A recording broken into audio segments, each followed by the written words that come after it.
Welcome back to the Young Turks, everybody. It's Wednesday, I think. I think it's Wednesday. It's Wednesday. Cenk is out, but I'm here. Johnny Rolla, Anna Kasparian joining me again. I feel like it's been a little bit since we've done a show together. It has been, yes. Yeah, but you're going to be joining me in the first hour, and then you're going to be leading with Brett Ehrlich in the second hour. We've got just a ton to get to across these 2 hours. There's not a lot that's particularly light. Right. But you know, we live in a serious time in our country, and we're going to treat it with the serious approach that it deserves. What are you looking forward to in the second hour?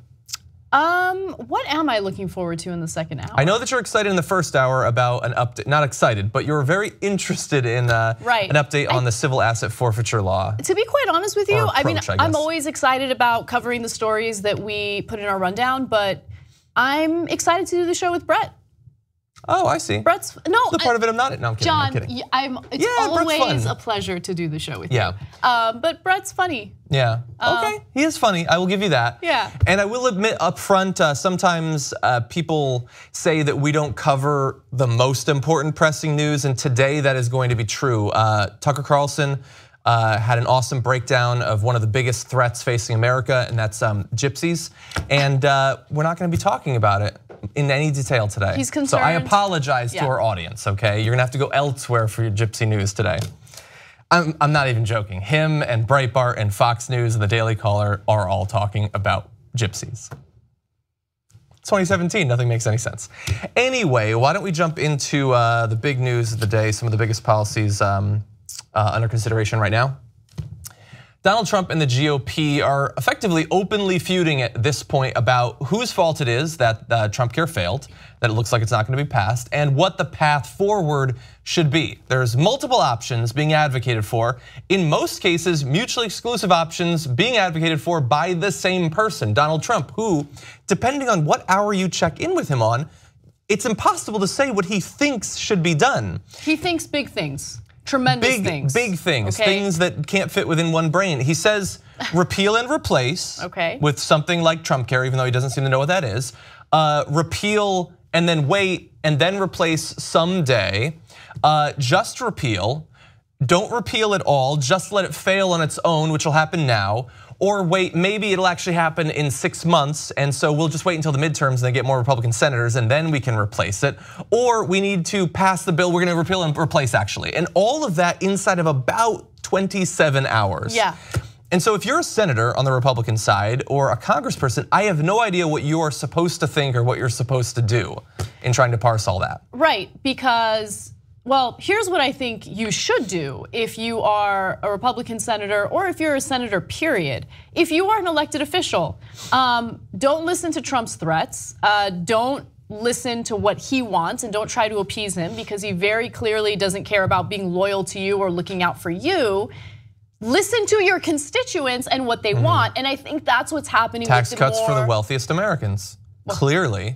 That's obviously not regular people want it. That's obviously not true, but you know, I think what's interesting is we have this rare moment where we have moderate GOP senators listening to their they're moderate, relatively speaking, and relative to some of the more insane right-wingers that we have in office. But the moderate Republicans are actually listening to the concerns of their constituents. And so they're kind of stuck between a rock and a hard place because they don't know whether it makes sense to appease Trump. It doesn't make sense to appease Trump. It makes sense to represent the people who actually elected you into office.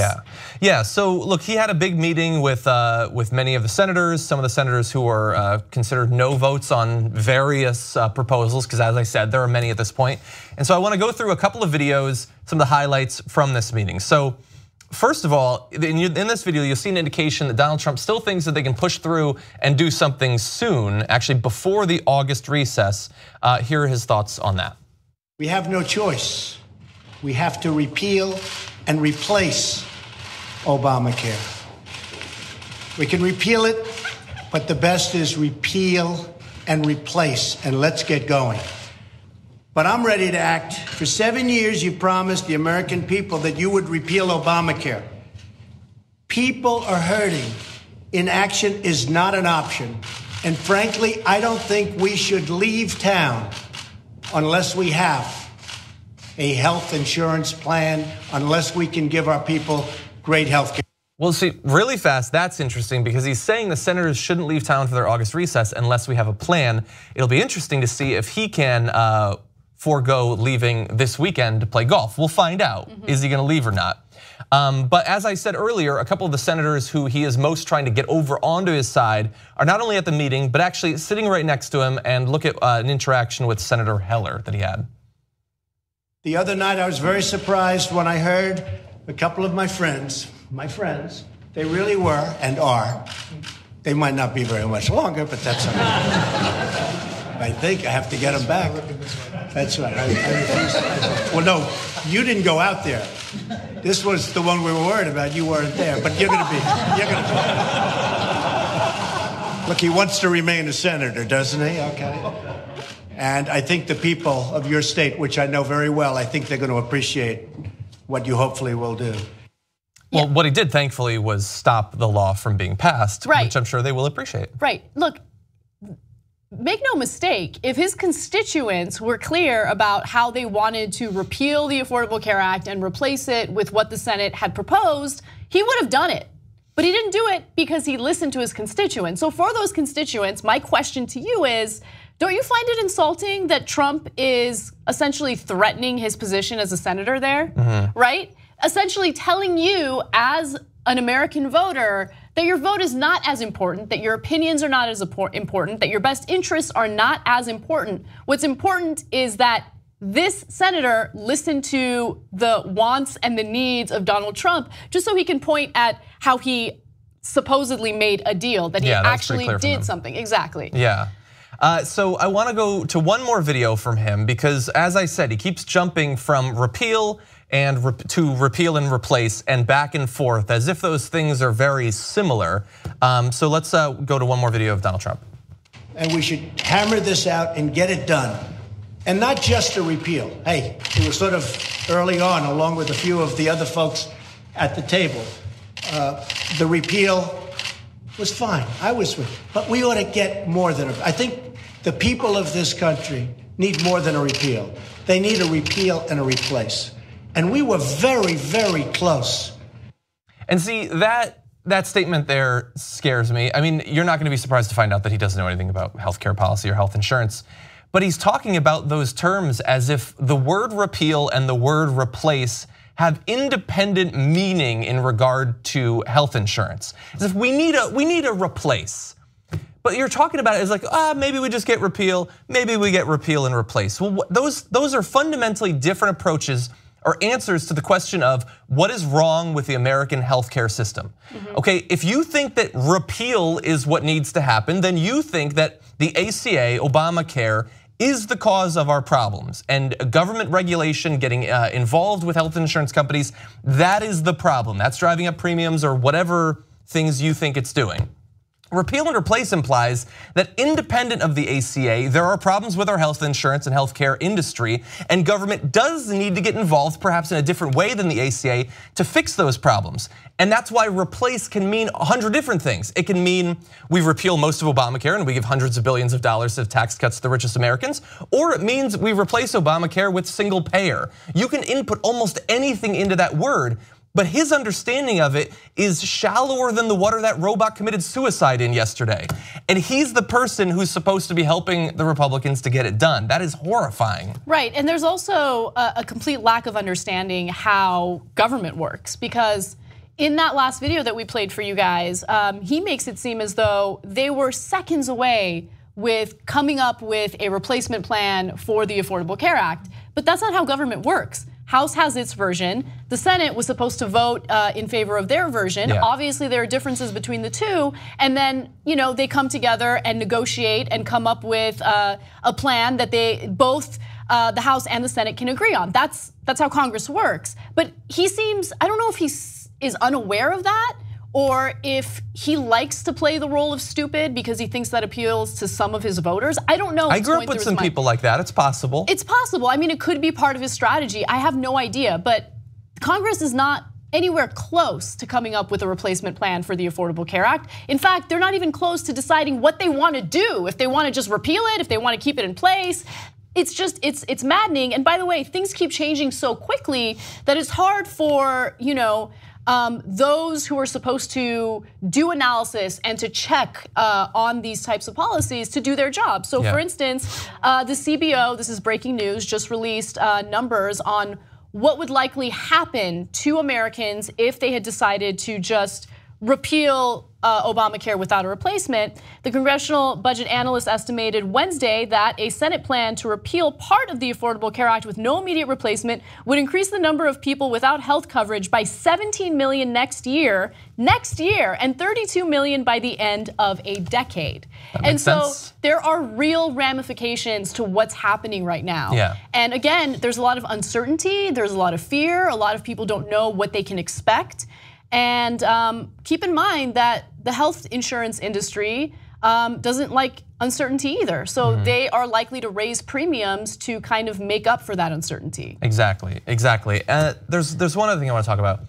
Donald Trump has gotten a lot of criticism from our show, primarily I think, but from a lot of quarters that he doesn't fundamentally know the facts about health insurance. I was just saying that.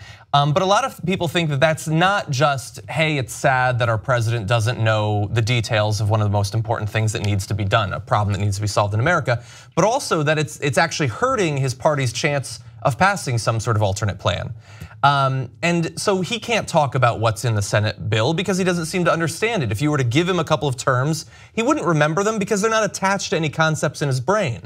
And I think that that's why they tried to prepare him a little bit for this meeting. And so J.R. Jackson went through and compiled some of the things that he referenced about the plan. Now he is actually talking in specifics about it, but I want you to watch this video because I want you to look at the way that he talked about those specifics. You'll see that here. We never sell our plan. If we're weak on anything, it's on letting people know how good it was. So we wrote down these few things. Repeals the individual mandate. Repeals job-killing employer mandate. Will substantially lower premiums. Your premiums will be down 60 and 70%. People don't know that. Repeals burdensome taxes, big. Also provides for expanded coverage options, the options. Will stabilize insurance markets. Will protect pre-existing condition coverage. You can have better pre-existing than they had in their plan. Will allow the use of pre-tax dollars to pay premiums. Will devote substantial resources to fight opioid and other substance abuse. Will provide better coverage for low-income Americans. Puts Medicaid on a sustainable path, which it's not on right now. Reforms major entitlements, now a principal driver of the $20 trillion debt that we have. So look, we can pick apart the various lies that were implicit in that, the 60 to 70% premium drops and all that. It's absolute BS. But he had some, so JR printed up his talking points because that's what he was given. They knew that he wouldn't be able to go to that meeting and talk about the bill with authority, with actual knowledge. And so they did what you should do for politicians. I'm not even knocking the aides. They printed up things for him to sort of extemporaneously refer to and, oh yeah, okay, let me talk about the taxes. But instead, this knucklehead just reads the literal words in a bullet point list out because they don't mean anything to him. And you saw, you couldn't see Anna's reaction, but when he was talking about the pre-existing conditions, he said you'll have better pre-existing than you have now, because he has no idea what that actually means. He doesn't know why people talk about pre-existing conditions or how historically they made it harder for you to get health insurance and how we're worried about that coming back. To him, the word pre-existing just means something.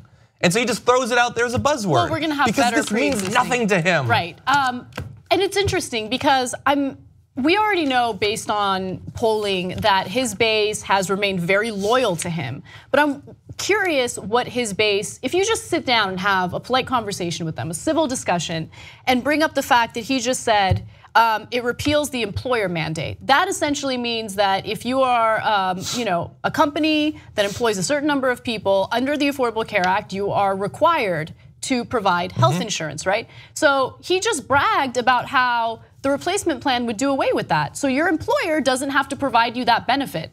Is that something that his base is in favor of? Maybe some people value their company's bottom line more than their family's health.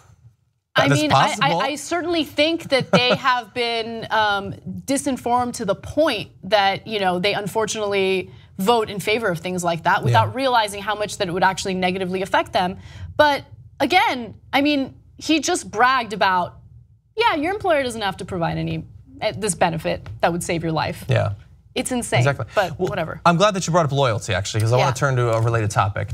Whether Trump's base stays loyal to him, I think it's perhaps a more pressing question to consider whether the House will stay loyal to him, because obviously it's controlled by the Republicans, which means that they can accomplish pretty much whatever they want, at least in the House and mostly in the Senate as well. And while the Senate wasn't able to pass a version of Trump Care, the House actually did it. After initially failing, they eventually were able to push something through that you have to bet someday is going to bite them on the ass when it comes to campaign ads being run against them, because it would kick tens of millions of people off their health insurance. But they did it. And they did it with the assurances that it would pay off, because eventually the Senate would also do it. The whole party would be together, and they'd at least be able to say that they accomplished something. But at least right now, it doesn't look like that's actually gonna happen, which means that those House Republicans put their ass on the line, and they are just going to get the negative for it. They're going to be attacked. Good. They're potentially gonna be primaried. Good. I think that's good, but from their point of view, probably not so good. And it turns out that they're pissed at Donald Trump. So we've got some quotes. This is from Are you not taking personal responsibility for the way you voted? Are you upset? Oh, okay. Well, go ahead. Let's hear from them. We're going to hear from the poor babies. So Representative Mark Emidell of Nevada said, "We agreed that there was not much use in criticizing the Senate while they were going through their process, and I agree with that. I just find it interesting to note the number of geniuses serving in the US Senate. Politically, I love that line. Politically, it all still needs fixing, whether the Senate does nothing, whether we walked the plank or whatever." Whether we walked the plank or whatever. Then hold on, the way it's described is, after an extended diatribe about the process and all the quote bovine scat flying around on the policy debate, Amedee walked away, only to return to admit he was quote pissed at how the Senate dropped the ball. Oh, okay, so you're upset. I love how he is belittling the intelligence of members of the Senate while he complains about voting for legislation that he maybe didn't necessarily believe in because he wanted to appease the emperor, right? Who's the dumb one in this scenario, right? I think everybody. Yeah, well, okay, that's fair. But I would argue that moderate Republicans who actually took a principled stand and said, no, I don't think my constituents are in favor of this. I'm actually gonna represent them and not cave to someone like Trump. I think they're a little smarter, a little smarter. I know you're a little upset because you're not principled in any way and you feel like this is gonna negatively impact you, but it should negatively impact you. Yeah. Well, look, it wasn't just him. We also have Darrell Issa, who said the Senate dropped the ball. They had almost a blank palette and they scribbled on it and came up with nothing. Well, they came up with scribbles, at the very least, that could be fun. And there were other representatives who weren't willing to go on the record, also expressing how mad they were. And so I don't cover this because I care about their feelings, I really don't. But it is interesting from the point of view of a Trump defender. Will Trump be able to count on the House to pass controversial legislation that could potentially damage them after this experience? After trying it once and being burned, are they going to be there? You know, the whole shame on fool me once, can't get fooled again. Maybe they can't get fooled again, and we'll have to wait and find out. Yes, they'll do it every time, and they'll do it again. You know, first of all, one of them, from what I read, the one who was most scathing of those anonymous congressional members that was mad about the way this came forward, he said, well, you know what? In order to speak candidly about it, I'd like to go ahead and just really lay into it, so don't give them my name. So that gives another, like, you have to think about every aspect of the way these politicians work. Hey, you guys, don't say my name because what I'm about to say will get me in trouble. So do you mean it? Yeah. So when you mean it, you can't say your name, because then if you say what you really mean as a politician, you're not gonna be a politician anymore. Just think about the nature of this whole system. I can't say who I am because they're gonna kill me if they hear what I really feel about what I'm doing. It answers the question we always ask. They know how bad everything is. They know how bad the legislation they put forward is. They know they're gonna get bad, negative campaign ads put against them, or just campaigns in general against them, because they know how bad it is. It has nothing to do with doing their job. It has to do with keeping their job. We'll see on the next one. To continue to continue to deceive American people. It has nothing to do with their real job. So it's possible. Just real quick, Washington Post ABC News poll indicates that just 24% of Americans said they wanted to see the repeal effort succeed. 24%. That is a small portion of our population who think, hey, yeah, it's a really good idea for this repeal effort to go through. Yeah. you're an idiot if you don't listen to your voters and you decide to concede to someone like Donald Trump, who has the intelligence of an 8-year-old. Like, don't go ahead and criticize the intelligence or question the intelligence of moderate Republicans who refuse to vote in favor of something that was deeply unpopular. Yeah. Anyway. I can't believe I'm defending some Republicans, but. No, you're on the record, okay? I'm posting on Reddit about it. Anyway, we're gonna take a short break. When we come back, we have updates on the Muslim travel ban as well as the voter fraud commission. But as we throw to this break, I'd like you to play video 6 because you're gonna see a particular brown noser that you might recognize from earlier during the last campaign who still looks clearly is trying to get a job with Donald Trump once again. So watch this video and then we'll see you in just a few. Look, I know that the president is a great deal maker, and we were very, very close on this piece of legislation. I think this bill is going to get done. The president's probably going to close the deal today, and if that's the case, this bill moves forward. Wow, what is your source on that? Is that a gut feeling or is that a sourced feeling? No, my source is I know the president. I know he's a great deal maker. I know he's going to do whatever it takes to get this done.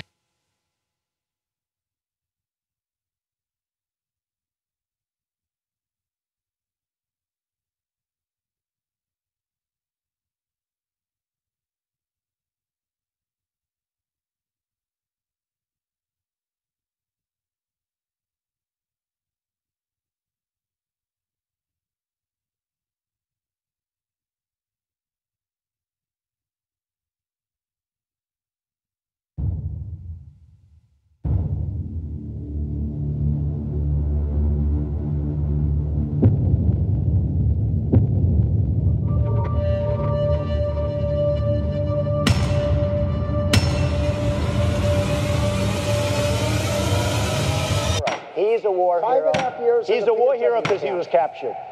I like people that weren't captured, okay?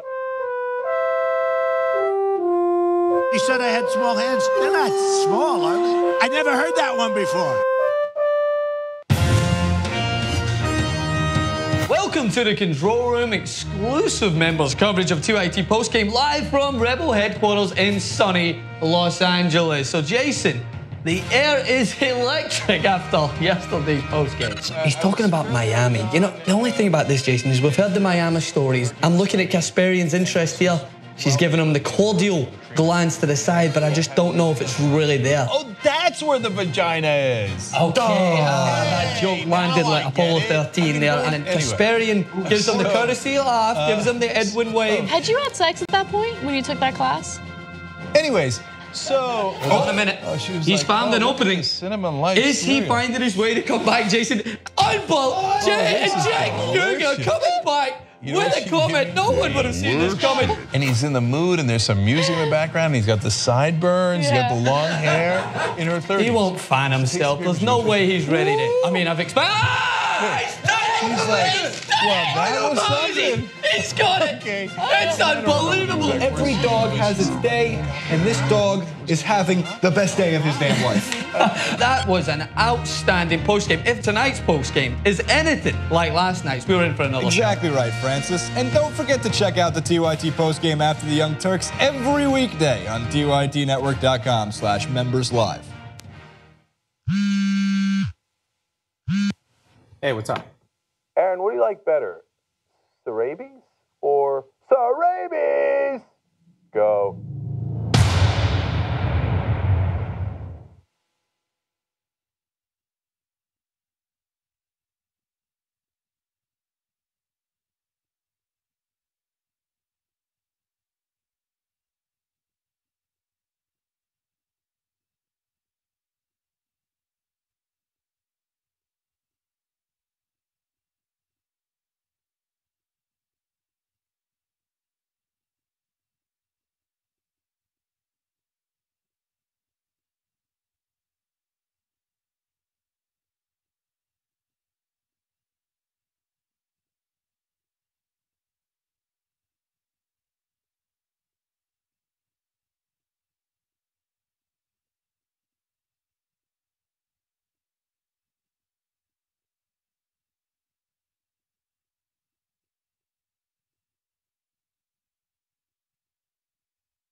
Now, I have to tell you, it's an unbelievably complex subject. Nobody knew that healthcare could be so complicated. We're not going to own it. I'm not going to own it.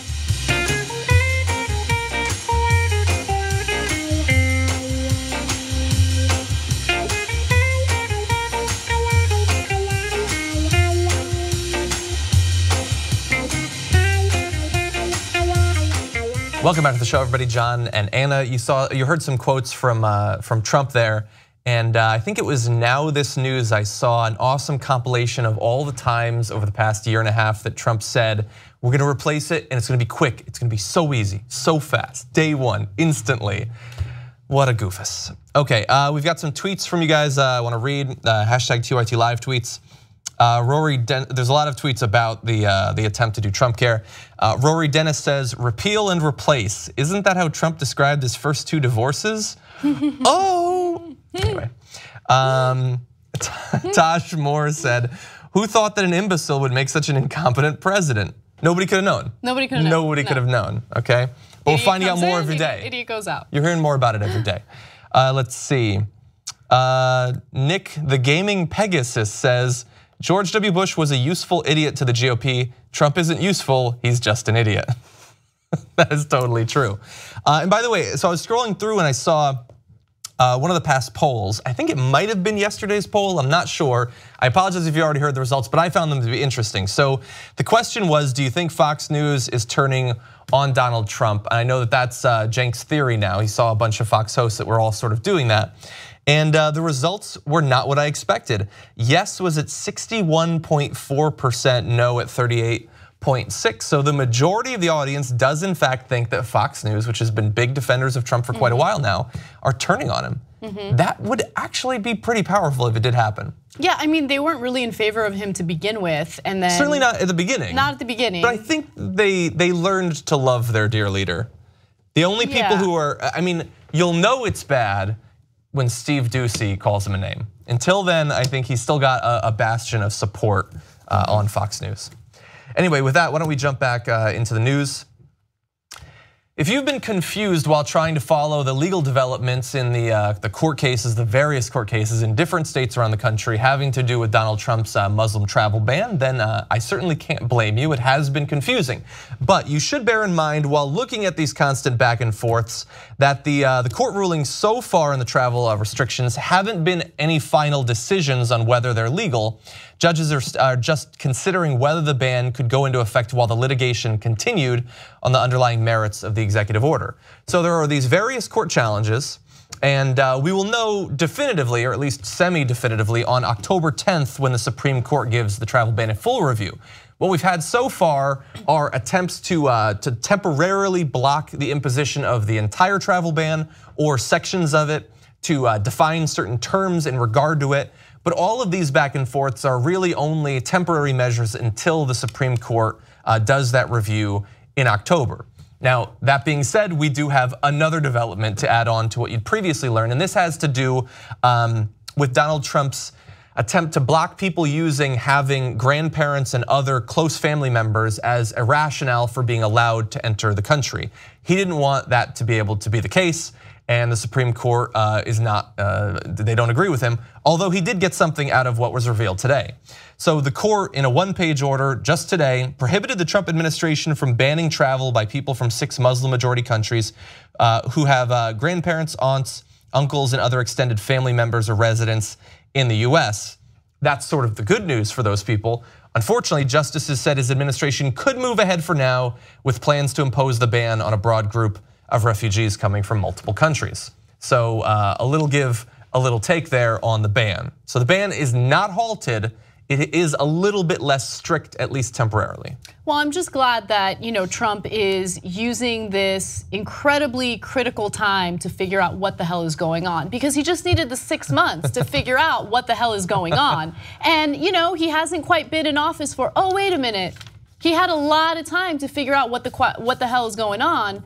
But he doesn't know what's going on. He's busy holding meetings with world leaders at Trump properties so he can line his pockets with the position that he has, but no one cares about that conflict of interest. He's busy golfing, going to Florida. I mean, those are all really important things. And so, he hasn't been able to figure out what the hell is going on. Yeah. So I'm glad that we are now wasting our precious resources on trying to adjudicate how this travel ban can legally move forward.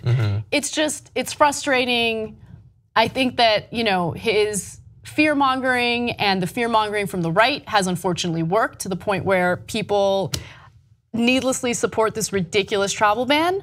But whatever, I mean, if you'd rather see taxpayer money go toward this effort than taking care of our actual citizens, and that's fine. And that's the thing, they think that this is gonna take care of us, right? They're not looking into, right-wing terrorism in the country. They're not looking at, actual issues that put our safety in jeopardy. They're just looking at these non-existent threats from refugees, people who literally want to escape death and persecution in their own countries. Yeah. Well, look, I will say that throughout the year there have been a number of big movements and marches and rallies on a number of different issues. You've had, having to do with Donald Trump's taxes or climate science, the Women's March. But there was also a big, not just one day, it was multiple days of rallying at airports that many members of TYT went to. I was lucky enough to be able to go twice to the LA branch of it. To protect people's access to the country, to not stigmatize and in fact block these people from these various countries from coming in. And there were a lot of people across the country organizing for that. And I don't know that I would have expected that would have drawn as much support because of what we fear about people's xenophobia that they've learned from the right. It's one thing to organize for climate science, it's another to organize, for women. But this is almost purely, aside from obviously some American Muslims who are organizing for, a lot of people who are doing it for people that they don't know, but because they believe it's right. And so I found that to be very inspirational earlier this year. Now, we don't know what's gonna happen on October 10th when the or later than October 10th, but when the Supreme Court considers this and eventually releases a ruling, we don't know if the entire thing will be upheld or knocked down or if some part of it will go into effect and others won't. We're sort of just trying to read from their interim opinions what they might think. And we do know that 3 justices, Clarence Thomas, Samuel Alito, and Neil Gorsuch, the newest member of the Supreme Court, said that they would have allowed the president to bar travel by extended family members. So your grandma is too big of a threat, according to at least those 3 justices. And the rest, we don't know where they're gonna come out on it. And so there's still, while there's been, at the federal court level, at the appeals court level, there have been good developments since the inauguration. There's also been a lot of reason to fear that the entire thing could someday become law. It's something that we were worried about before the election, and there's still reason to worry about it today. Anyway, let's move on to another thing perhaps we should worry about.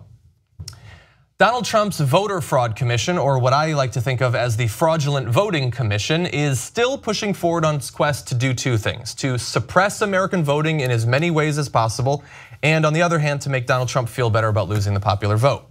And this week, it had its first big meeting where the members of the commission came together and talked about what some of their goals were when it comes to investigating this mythical voter fraud that they think is going on across the country. And so we've got a couple of videos we want to show you.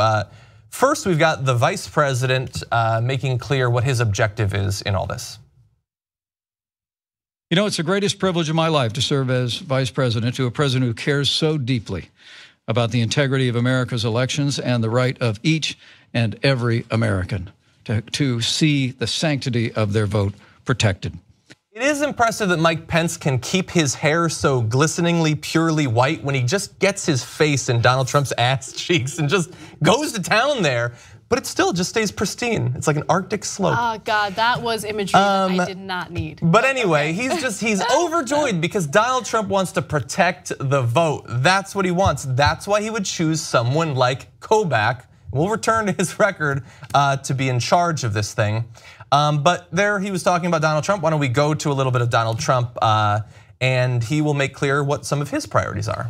This issue is very important to me because throughout the campaign and even after it, people would come up to me and express their concerns about voter inconsistencies and irregularities, which they saw. in some cases having to do with very large numbers of people in certain states. So I always find it really interesting how whenever there's a negative article written about Donald Trump or his administration, sometimes there will be some anonymous sources, members of the administration or people in the White House who speak out against him and talk to reporters, and they're angry about that. Like, how dare you? We need to be specific about who these sources are. But when it comes to anything Trump says, he's never specific. Yeah. So, okay, who are these people who come to you and they claim that they experienced or saw firsthand that there's been voter fraud? There is no voter fraud. Study after study indicates that there is no voter fraud. So why is it that Trump is so up in arms about this issue, which doesn't really seem to be an issue at all? It's because he can't handle the fact, he and his ridiculous ego cannot handle the fact that millions more voted for his opponent, right? And so he like obsesses over this and wants to prove so badly that no, I won the popular vote along with the Electoral College. Like, no, you didn't win the popular vote. There aren't millions of people who are illegally voting in the country. You have no evidence of that. You've provided no evidence of that. You just say things without providing evidence or without being specific. And right now, we literally have this assault on Americans' voting rights and this, intimidation campaign where this ridiculous commission is going to secretaries of state and asking for private information or voter information, I should say, so they can just private. And some of social security numbers and exactly last 4 digits of social security numbers, just information that they would put out there and publish so hackers can get their hands on it and do whatever they please. I mean, it's ridiculous, and regardless of where you are on the political spectrum, you should be concerned about what they're doing. Yeah, well, I'm glad that you brought up that particular attempt to gather up all of this information. A lot of people were extremely and I think justifiably worried about that. And Donald Trump thinks the reaction from the states, that's what we should be worried about. He's gonna go on that here. If any state does not want to share this information, one has to wonder what they're worried about. And I asked the vice president, I asked the commission, what are they worried about? There's something, there always is.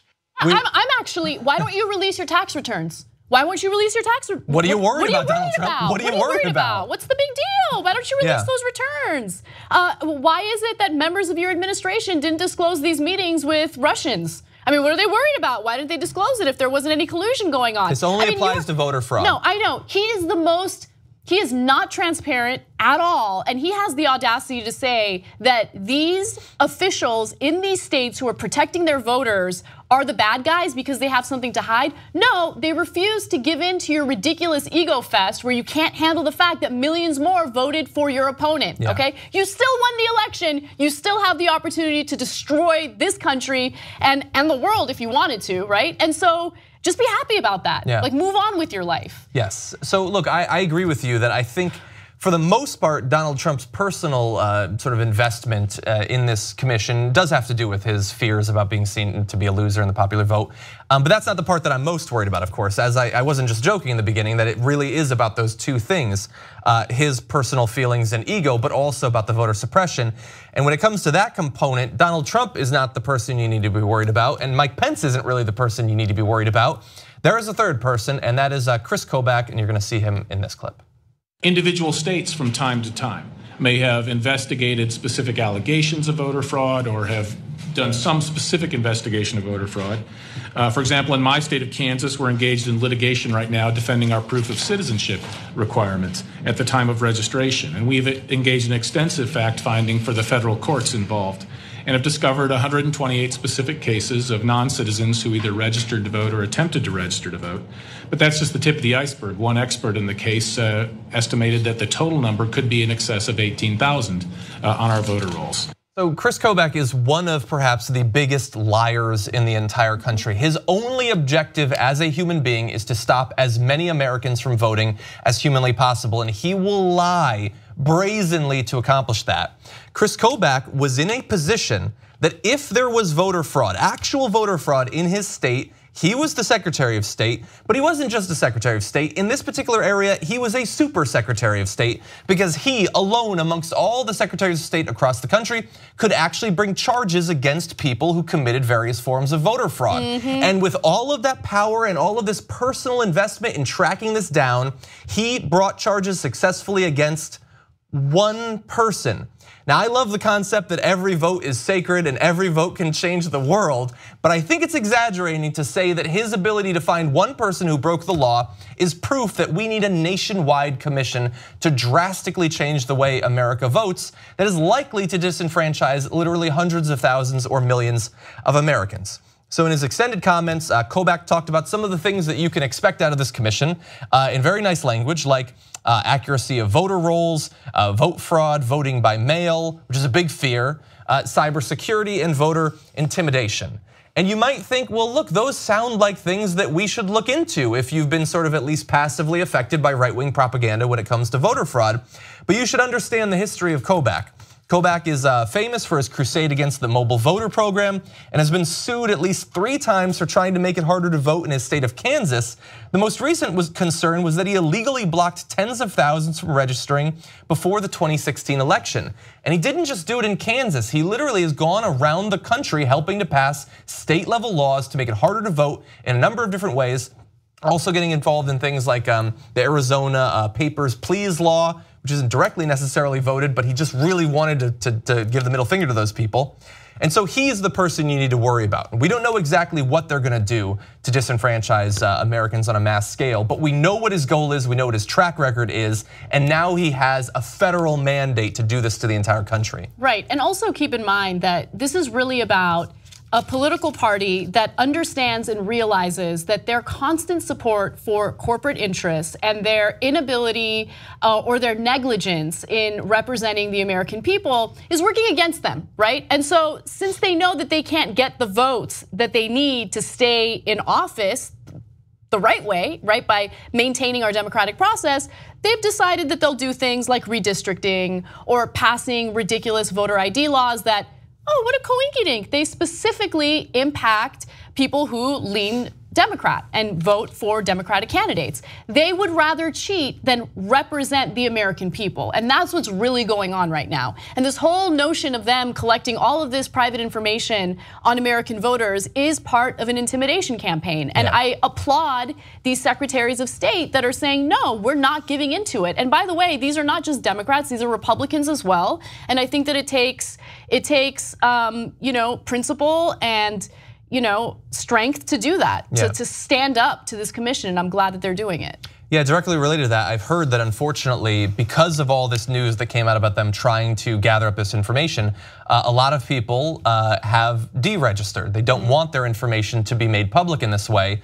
But understand that, as we have said, a lot of states did block the release of that information. And so if you did deregister, please register again. If you're considering deregistering, do not allow them to preemptively take away your ability to influence American politics. That is what we're going to use to take back the country. They don't want you to exercise that. Don't give them that pleasure. Now we do have to take our second break. When we come back, lots more to cover. A really interesting and worrying case of potential conflict of interest and corruption when it comes to Jared Kushner. And we also have a change in how police may be able to seize assets across the country coming from our Attorney General. All that and more when we come back from this break.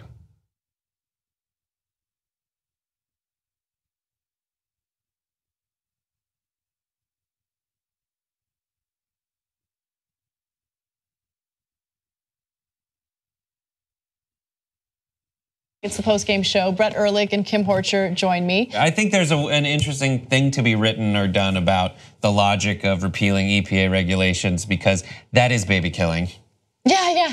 Like, you're a baby killer. Like, everything you're doing is aborting babies. And you can go specifically to like Monsanto and pesticides that end up creating birth defects that abort babies. So in a way, that is an abortion clinic that you're starting by repealing FDA regulations and EPA regulations. That's right, but we know what they really mean when they say that they're pro-life. Right, and that's the thing for me is like, I'm tired of everyone speaking in code and rushing to like confirm their pre-existing biases. I just want them to tell me what they're actually pissed about. Like, it seems like with the things that we were talking about on one show, we're like, people are okay with Trump having his own private server. Yeah. It's like, well, you got mad at someone else for that. Her emails. Right, her emails. But like, so, okay, that's fine. You know your bullshit, I know your bullshit. So tell me what you're actually mad about, because it's probably your dad.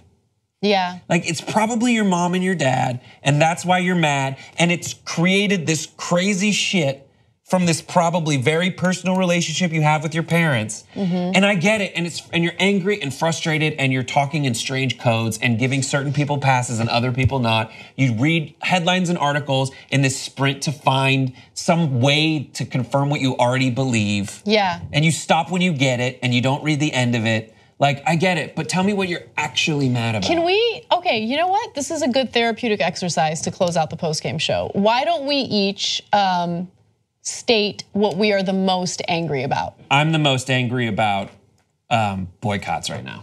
Oh. Just like, oh, boycott it, that thing's the worst. Like, if I were to get into a business right now, it would be litmus paper sales.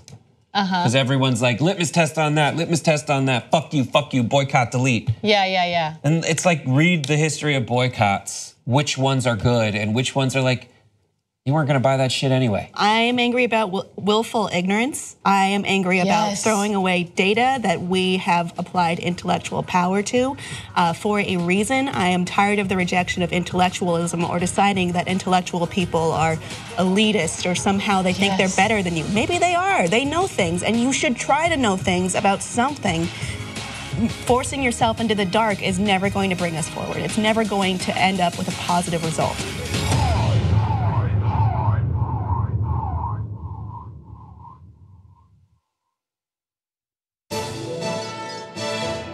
When news is breaking and when you need Brett Ehrlich, it's time. When news breaks, when news is breaking and you like, when news is breaking and you need Brett Ehrlich, it's time for Breaking News with Brett Ehrlich. This is Breaking News with Brett Ehrlich.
Ann and I were having fun talking during the break, and I forgot to load the tweets. But welcome back to the show.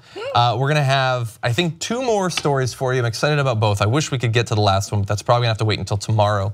And with that, we do have some tweets. I was able to vamp until I got my thing out. Anyway, hashtag TYT Live, you guys were messaging us. We're gonna read some now. Ish Kabibble says, I don't know about you, but the GOP has done much more harm to me than ISIS has ever done. Them's fighting words, Ish. Don't let them hear you say that. Daniel Perea says, no, there is a little voter fraud in the US, but it's mostly Republicans committing it. Yeah, I mean, look, I would even count that as like anecdotal. It's very small numbers, but there are 1 or 2 arrests that happen near election day. Right. The ridiculous thing is this idea that there are millions of people breaking the law to vote. Man, we fight to convince half the country to vote when they legally can. Exactly, and they know that. They know that it's really difficult to get Americans to the polls. Yeah. And so it's just, they're so disingenuous, and they know that voter fraud isn't a real issue. This is really about doing away with potential voters, intimidating them, and pressuring them to not be part of a democratic process. And I think that's the real crime. And especially the idea that it's illegal immigrants who are doing it. Like, you're a person who is probably worried now for years or decades that somebody's gonna find out and they're gonna ship you home. And so you, as undocumented immigrants do, commit crimes at lower rates than native-born Americans. The numbers bear that out. But you know what? I just have to vote. Damn the law. Maybe they'll send me back. I don't care. I have to cast them. It's just so ridiculous. Yeah. It's not happening. Don't buy into the hype. Anyway, with that, let's jump back into the news. Last month, Jared Kushner hosted a big meeting of tech company CEOs and venture capitalists to discuss tech policy with the president, with Donald Trump. They wanted to advise him, set the agenda going forward. And there you had some big leaders of companies that you might have heard of, like Apple and Microsoft, these massive tech giants. And you also had Zachary Bookman, the 37-year-old CEO of startup OpenGov. Now, you probably don't have an OpenGov phone or an OpenGov laptop. You've probably never heard of it before because it is not an Apple and it's not a Microsoft. It is not a gigantic corporation. It does, however, aim to make government data more user-friendly and has sought business with the federal government, according to its website. So that's what it does. It has to do with government transparency, which sounds good, but still suspicious that a company no one has ever heard of before was at this meeting with the likes of an Apple and a Microsoft. In fact, he was the only chief executive of a small firm among the 18 tech leaders that were chosen. And if you bring up this chart, you're gonna see the market capitalization, I believe, of those different, the market value of those different companies. So you have like things like Apple, Alphabet, and we're talking about dozens of billions of dollars on average, and then OpenGov's down at the bottom, 0.18, way smaller than even the next smaller, which seems sort of weird until you find out the connection that that CEO, that company has to high-placed members of Trump's inner circle. Mr. Kushner, Jared Kushner, who organized it, his brother, through a venture capital firm called Thrive Capital, is a part owner of OpenGov, according to government disclosures. Until earlier this year, Mr. Kushner himself owned stakes in that venture capital firm that he sold to his brother. Now, lest you believe that Mr. Kushner is helping out his immediate family by inviting someone there who has no real cause to be there, a spokesman for Thrive said the company did not play any role in OpenGov's invitation and was not aware of its participation in the meeting until after the fact. And Mr. Kushner didn't suggest the invitation to OpenGov, according to his government tech innovation office. I'm sure they're telling the truth. Yeah, well look, they reached out to Mr. Bookman, the CEO. He said he thinks his company was invited because it, quote, is recognized as an industry leader for our work at the state and local level. Although a law professor who deals with conflict of interest law and things like that says this seems like a textbook example of cronyism in action. Look, if you're gonna choose 18 tech CEOs, there's a lot of people to choose. It seems odd that you had to have someone connected with your brother, even though his company is just a fraction of the size and influence of the others. And by the way, this is a federal policy focused group, and OpenGov works at the local and state level. It hasn't had any federal contracts. So even more reason that it should be suspicious that he was there. Right, well, I'm sure it wants federal contracts. That is true. And so this is yet another symptom of a larger issue that we noticed with this administration, and some Americans have just decided that it's not a big deal, that you have members of the administration that have clear conflicts of interest. And the reason why conflicts of interest are a problem is because it goes against everything that Trump's voters said that they wanted, right? Like they're tired of the elites. They're tired of being the forgotten ones, being the people who aren't represented. Well, look what's happening in government right now. You have Donald Trump funneling money to his own properties by holding all these meetings with foreign leaders at Trump properties. You have Jared Kushner's family traveling to China and trying to persuade wealthy Chinese investors to pour in $500,000 in Kushner properties just so they can get their golden visa or launder some money, right? And so that's a huge conflict of interest, which they got some criticism for. From us. From us. But that's the frustrating part, John, right? Like, if you are part of Trump's base, I understand the frustrations that you've been feeling, that you don't feel like this economy has been working for you, that you've been forgotten. I get it, right? But do you really think that these people are looking out for you? Do you think that Kushner's concerned about you? Do you think Trump's concerned about you?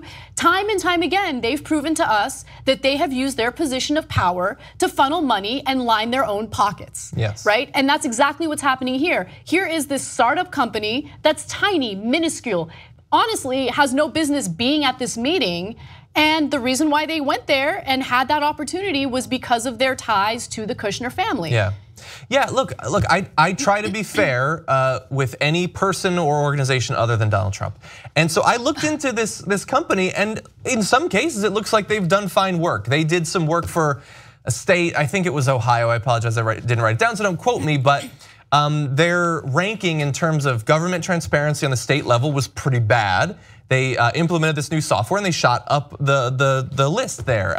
And so that's a good thing. And so I'm not saying that theoretically this company couldn't have some value, but does anyone actually believe that they were there based on merit and not because it could enrich the immediate family of Trump's advisors? Does anyone seriously believe that? I mean, I'm sure someone will buy into that argument, but I just want to be clear about something. Steve Doocy. If this was a startup company that had absolutely no financial ties to the Kushner family or members of Trump's administration, and they were invited to take part in this meeting, I would have no problem with it whatsoever. The size of the company is not an issue for me. I think that it's important to hear from various tech companies, regardless of how big or small they are. But my issue is that the only reason why this company was there was because of the financial ties to the Kushner family. And so again, it shows you another example of a huge conflict of interest, and we're gonna see this time and time again. And so if you were an American who was frustrated at elected officials and an administration that left you behind or ignored or neglected your problems, you should be livid about this. Because this is cronyism to another level. Like, I didn't think that cronyism in this country could get worse, but it got worse. And I think a lot of people are asleep at the wheel as this is taking place. Agreed. And my last point, I want to be totally fair. While I am on a certain level deeply worried about the corruption here, it is likely that they're going to get billions in government contracts, so I'm going to invest heavily in them. Anyway, not actually going to do that. I don't think they're publicly traded. I mean, if we had money, I think it'd be smart because I have no doubt that they're going to get contracts. So I'm joking there, but I know that like some people made or lost huge amounts of money. Remember when he was tweeting about Lockheed Martin and Boeing and all that? Anyway, why don't we quickly do this story because I know you're really interested in this one. Yes. Excuse me, I just have to get that out. I want that to be immortalized, that cough, on YouTube for the rest of the time. Under former President Barack Obama's Justice Department, Eric Holder, who led the department, increased control and oversight in the area of civil asset forfeiture, which is this process whereby law enforcement agencies across the country can seize assets in the form of money and actual property in the case that it was made as a result of a crime, criminal behavior. They had extra oversight in that for a very good reason. There was a lot of criticism of this program because in many cases, well documented on this program and on others, there was criminal abuse of this process. So that it wasn't criminals' stuff that was being taken and held, it was people who would eventually go on to be cleared of their charges, and in many cases, people who were never actually charged with a crime, but couldn't actually get their resources back from the police. So credit to Barack Obama for increasing oversight in that area. Until today, when that oversight is going to be taken away, the Justice Department, with President Trump's support, will give new authority to law enforcement agencies to seize money, contraband, and property when they can prove those assets are the ill-gotten gains of criminal activity, which is a certainly nice spin on it. But we know what taking away oversight is going to do. We're going to go back to the way things were before. The proceeds, the Justice Department says, will infuse law enforcement agencies with financial resources, equipment, and training in the fight against violent crime. This is ridiculous. I love that they're just going to get guns from criminals, and now we have new equipment. Okay, fear-mongering is Republican 101. We all know that. And especially with someone like Jeff Sessions in power, we're going to see more and more of it. And the way that they're illustrating this is complete and utter bullshit. Just keeping it real. Because civil asset forfeiture disproportionately impacts individuals who have been falsely accused of possessing drugs. So you're traveling, and usually when you're traveling, you have cash on you, right? Because especially if you're gonna travel to another country, it's better for you to have that currency on you. That way you don't have issues with credit cards and all that. And so a cop or anyone in a position of authority can say, there's reason to believe that this individual is trafficking drugs or in possession of drugs, all they have to do is say that there's some probable cause. Purely because they have so much money and that seems suspicious. That seems suspicious. They can literally take your money, take your property, and say that they need it because it's part of this investigation.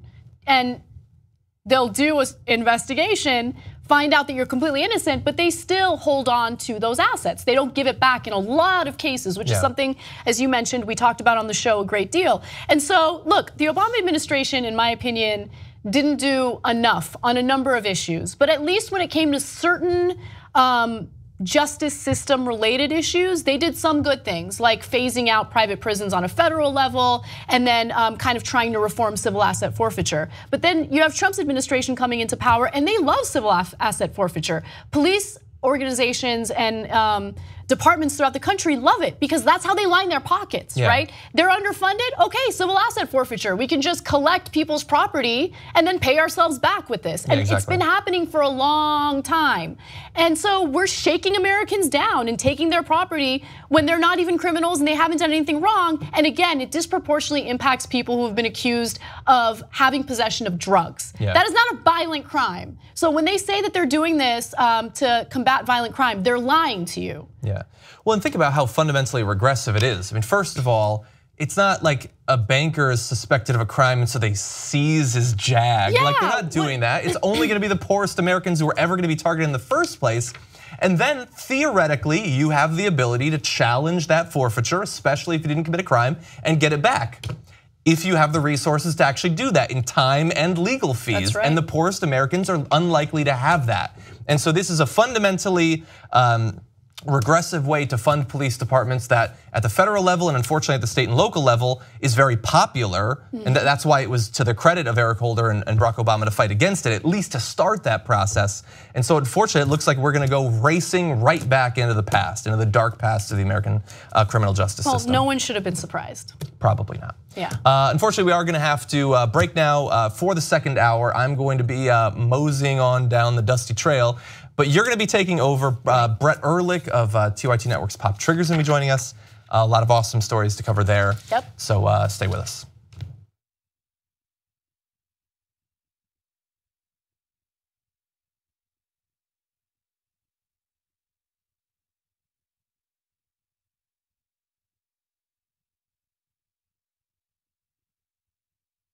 I want to do a quick announcement before we get onto the stories because I think it's important and I want to encourage you guys to go. All right, so TYT will be at Politicon this year. The dates are July 29th and the 30th. And I'm actually extremely excited. In the past, when I've done Politicon events, it's always been panels. Last year I did that panel with a number of anti-Bernie Sanders people, and of course it was a lot of fun because I was the only one on there that supported Bernie. But this year we're gonna be debating people. Debates are gonna happen. Can I just say, if you missed Politicon last year, that was a mistake because Anna's panel alone was worth the price of admission because they love balance. They love talking to the press about balance, right? But all of a sudden, there was only one Bernie Sanders supporter and wall-to-wall Hillary Clinton supporters. Okay, including a lot of the people you see on TV. And she mauled. The entire crowd was on your side. But look, it's not just that you kicked ass. It's not that just the crowd was on your side. It's that if the crowd, even if like it's unfair because the crowd is all Bernie Sanders, then maybe you should have a couple of Bernie Sanders panelists, right? But they didn't need it because they had Anna. Well, and it was a fun discussion and I really enjoyed it. But this year is also gonna be a lot of fun. We're going to get involved in a number of debates. Cenk, who are you debating?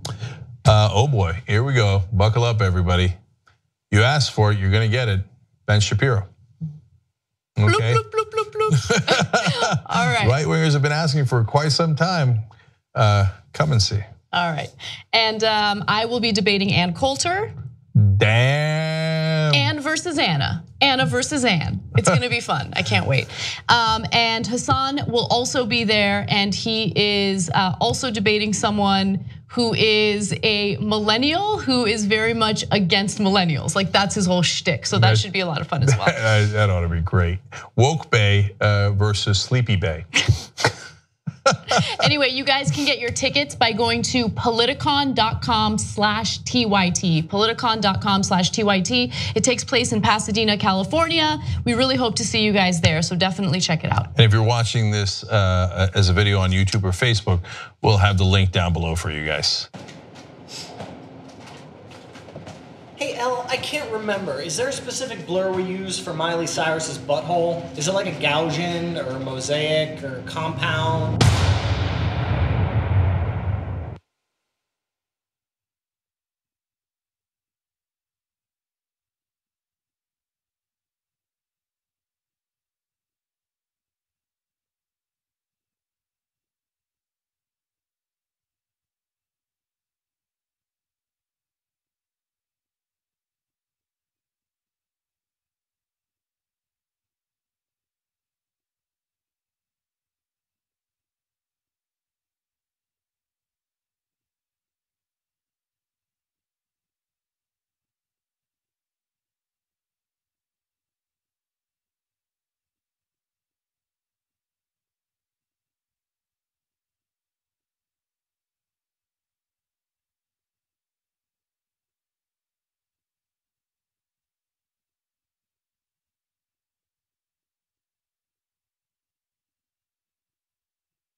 Welcome back to TYT. Anna Kasparian and Brett Ehrlich with you. Special welcome back to this sweater.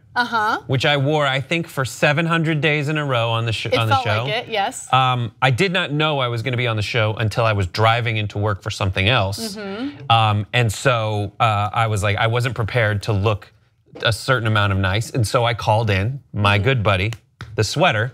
And the sweater's here to make everybody's day just a little nicer.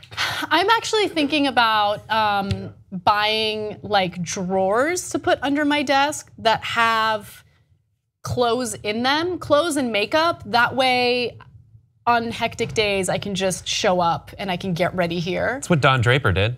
Really? Yeah, there's scenes in Mad Men where he just opens these like new shirt, didn't go home. Right. You know, Betty, or I don't know, that's all I remember from Mad Men is her Smart name. idea. Ketchup on your clothes while you're in the middle of the day and you got to go on air, you'd be screwed. That is far more likely for me. Less likely I'd have an all-nighter, more likely there would be a huge food mishap. All right, I want to very quickly make a few announcements before we get to the stories. We have some explosive updates for you, so stick around for that. Explosive, okay. But, okay, here's a little inside baseball. Before every live show, Jen Roofer, who is amazing. Amazing. She comes and she gives me a sheet, a one-sheeter that has announcements that I'm supposed to read to you guys. And it's always funny to me because we never read them verbatim, but I want to be a little Trumpian today and do what Trump would do, okay? Just to make it a little more interesting. All right, promotion. Are you a member? You know, because we have membership here at TYT, and it's wonderful membership. We have the best members. We do the best show for our members. So if you want to be a member, you know, all you have to do is you go to the internets and go to tytnetwork.com/join. I feel like that still sounded too smart. Too many definite and indefinite articles. Yeah. Big going, go to TYT, there, celebrate us. together. When Trump speaks, it's great. It's like you're getting the DVD with the commentary on, and he's doing both. Because he's reading the copy, he'll be like, Minneapolis police fatally shot, terrible what they did, terrible. That's his commentary, and then he goes back to the teleprompter. He does say terrible, and then stops and goes, this is true. Like, of course, well, it might not be true, but it's definitely written for you to say. Exactly. All right, and we do have the first free month of membership available. This is a temporary promotion we're doing. So if you buy membership, or if you would like to try this free month of membership, all you do is use the code FREETYT at checkout. Also, for the post game today, it will be Brett, JR, you're joining us as well. And of course, I'll be here. And we're gonna discuss GNC horror stories. Just nutrition supplements, healthy lifestyles. You don't want to miss it. It's going to be explosive. Also, there will be TYT Old School tonight. And finally, Aggressive Progressives is canceled this week. We'll be back next week. In the meantime, check out previous episodes. If you are a member, of course, we archive everything for you guys. All right, let's get to the news. We begin with a few updates on stories that we reported on earlier this week. An investigation into the shooting and the death of an Australian woman by the name of Justine Damond in Minneapolis has essentially turned up some indication as to why a cop opened fire, which led to her death. Investigators probing the death said that the officers were, quote, startled by a loud sound near their patrol car right before the shooting. So for those of you who might have missed this story earlier this week, the shooting occurred after Justine Damond had called the cops to report a possible sexual assault near her home, in the alleyway near her home. When the cops arrived, she went to go talk to them, and when she did so, allegedly they heard some noise that startled them, and the cop in the passenger side of the vehicle, Mohammed Noor, decided to open fire. And keep in mind that Justine Damond was speaking to the cop on the driver's side. So according to reports, Noor opened fire and shot through the driver's side door. And one shot hit her abdomen and tragically killed her. The officer who was driving the patrol car told investigators that right after the loud noise, Damond approached the car on his side. The officer who was in the passenger seat then fatally shot Damond through the driver's side window. Here's the thing, if you're a cop, if you are that easily startled, you should maybe reconsider being a cop, right? If you hear a noise and your first, idea is to open fire, you're not the right person to be a cop. Now, Noor is a rookie cop. He apparently got hired back in 2015. However, there were a number of complaints filed against him in just that short period of time. And I'll get to those details in just a second, but Brett, jump in. Right, there's a lot of things that you start asking yourself when something like this happens, like aren't there body cams, details. I don't know if you reported on in previous days, those body cams hadn't been activated. According to the police chief, and different sources within the department, there are protocol that define when the body cam and then also the dash cam get activated. Dash cam is more automated, like when you flip on your siren, that starts being activated. But it's the way the protocol is now, it's on the police officers to, when they feel like they're going to be in danger and need to use force, then flip on the body cam on themselves and then go take the action. Or if it all happens so fast, once it's safe, they're supposed to turn it back on. These seem like red flags for me. This seems like we need to rethink the process behind all of this, because I seldom, as someone, like I get it, and the benefit of the doubt, I want the camera to be on to vindicate myself because I feel confident in whatever motivations I might have and how they might lead to different activities. But then again, you're just saying like, if I want those cameras to be on all the time, at all times. Yes. It should be possible to document it. That shouldn't change the story of the cop who wants it to be on, who wants to flick it on to vindicate themselves. But I want to go around the person who might be keeping something secret, who wouldn't want something documented. And why leave it up to chance? Why can't we? I know that, like, hey Siri, I can say, and if I was in an airplane mode because I'm such a conscientious host, it has been listening to me. And it would turn off. This even said Siri not available. There's ways to make it pre-tape and start pre-recording, and then afterwards activate it and make sure you save the time before. So if like battery life and space are an issue, those are things that you can overcome. But there are a lot of procedural issues that come up in question here, especially because I don't know what answers we're gonna get, because those answers would ostensibly come from some kind of documentation through videotape, which we didn't have because it wasn't on. Right, and what I find interesting is that they are supposed to have, if they're on duty, they are supposed to have their cameras on. And this was a policy that was implemented, after all these controversial shootings took place in Minneapolis. But what I find fascinating is that, okay, you might make the argument that one cop forgot to turn on his body cam. But we're talking about two cops, neither one of them had their body cam on. And then there was no footage from the dash cam. So essentially there's no evidence of what really occurred. Excuse me.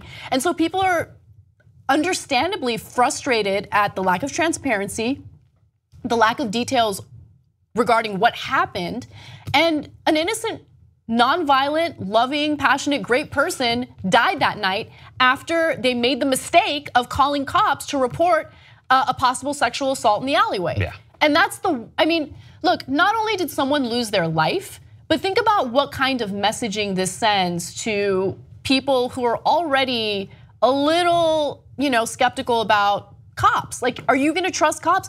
Look, this is a personal anecdote, so take it with a grain of salt, because I don't know if I represent a huge population of people, but I remember 2 years ago, there was a homeless woman who very clearly had mental health issues right outside my bedroom window, and she was completely naked. She was screaming out off the top of her lungs.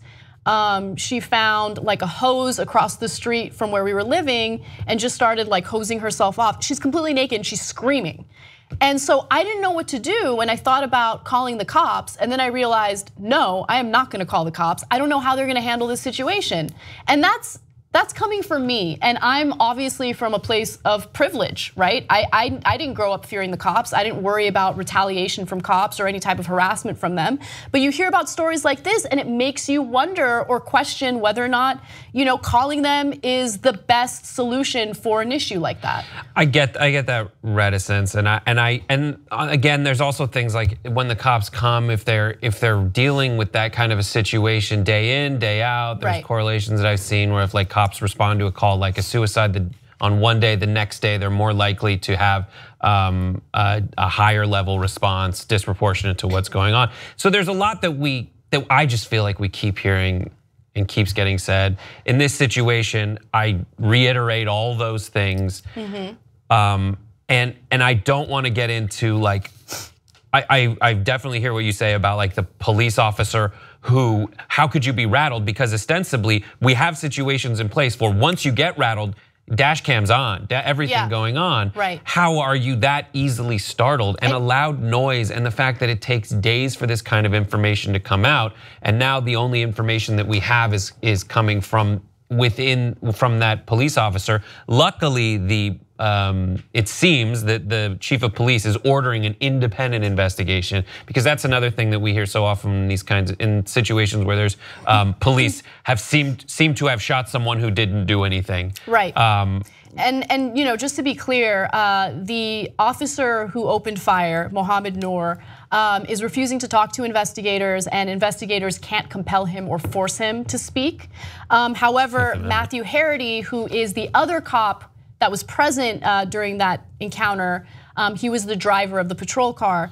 He is speaking to authorities, and he's the one who released the statement regarding the startling noise. Right. And so we'll see how this case plays out, but people are understandably upset, and there needs to be a lot done to reform what we're seeing with police departments throughout the country.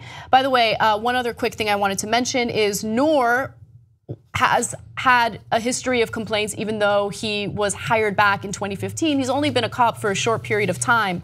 Apparently, he joined the police force to serve. Oh, hold on, sorry about that. He currently has 3 complaints filed against him with the city's Office of Police Conduct Review, 2 of which are still open. The other was apparently somehow adjudicated, but we don't know the details of those complaints. They aren't releasing details about that. And we also know that he's facing a lawsuit by a woman who says that she was treated poorly by him. Right. All I'm saying is, man, if you see a pattern, this happens in whatever case it is, many times, there's patterns of how cops have previous either complaints or situations or questionable encounters in their record. Right. And there's a constant, oh, we'll just move on. Or you brought up the thing where maybe sometimes they're rattled because the day before they saw something traumatic. All of these things you can take into account, and it comes back to the top. Is this the only profession where the top doesn't have any responsibility? You know human beings may get rattled, and you have cops that have guns and have people's lives in their hands. If that's the case, maybe don't have them work that next day. Right. Or maybe have them on some other kind of beat the next day. Maybe it's office jobs for a while until you calm your ass down. Whatever the problem may be, fix it so it won't end up leading to something else that you're now in a cover-up mode about. If you work at a Ralph's grocery store, it's a local California store, and every shift, $20 is missing, and that's a routine. You're like, I see a pattern here. I think I'm gonna take Jeffrey off of check stand number 5 for a while until we figure out why this $20 keeps missing. They'll figure it out, trust me, if they're losing a little $20 of the millions they make. But if this guy has a history of being rattled or not able to handle situations, they go, we'll do a year-long review.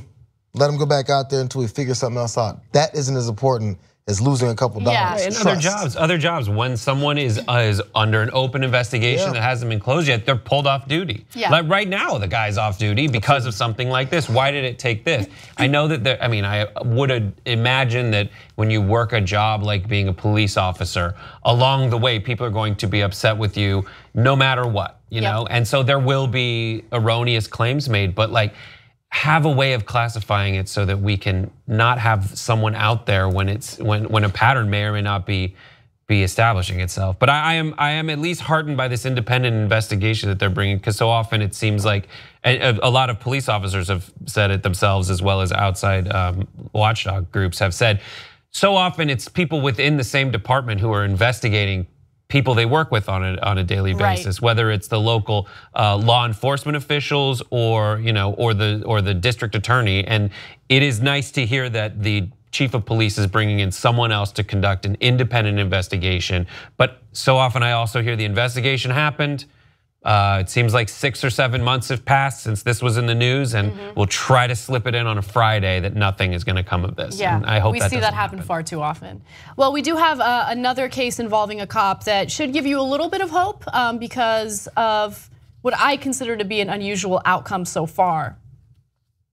Back in April of this year, a 15-year-old by the name of Jordan Edwards was at a house party with friends.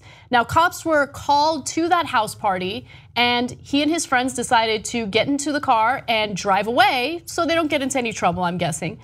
And while they were driving away, a cop by the name of Roy D. Oliver II decided to open fire into that vehicle, which led to the shooting death of 15-year-old Jordan Edwards. Now, when Oliver released a statement in regard to what happened that night, he claimed that the car was driving in his direction, which put him in imminent harm. However, surveillance indicated that that is not what happened. The car was driving away from him when he decided to open fire. Now, here is the interesting update to this story, and it is a unique update because we don't hear this happen often. The former police officer in this Dallas suburb was indicted by a grand jury on a murder charge for fatally shooting an unarmed black high school freshman in April with a high-powered rifle as the teenager and 4 others drove away from a house party.